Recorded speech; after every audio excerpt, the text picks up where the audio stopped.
மாண்புமிகு ஆசிரியர்களே, அன்பார்ந்த நண்பர்களே, அனைவருக்கும் என் முதற்கண் வணக்கத்தை தெரிவித்துக் கொள்கிறேன்.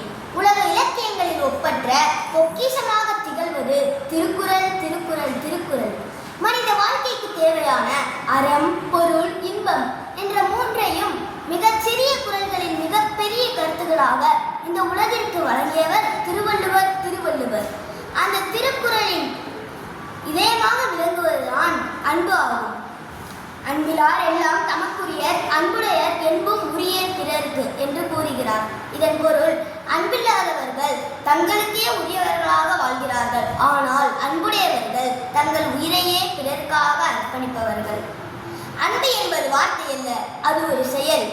துன்பத்தில் இருப்பவருக்கு துணை நிற்பதும், பசியுடன் இருப்பவருக்கு உணவளிப்பதும், துயருற்றவருக்கு ஆறுதல் சொல்வதும் தான் உண்மையான அன்பு.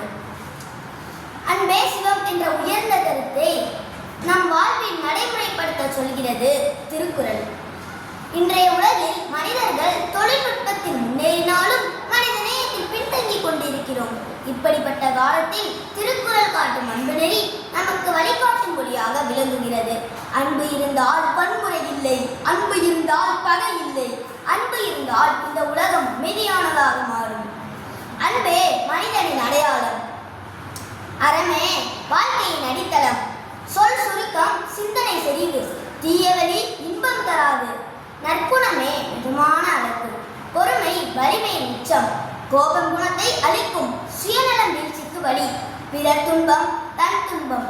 நேர்மை நிம்மதியை தரும்.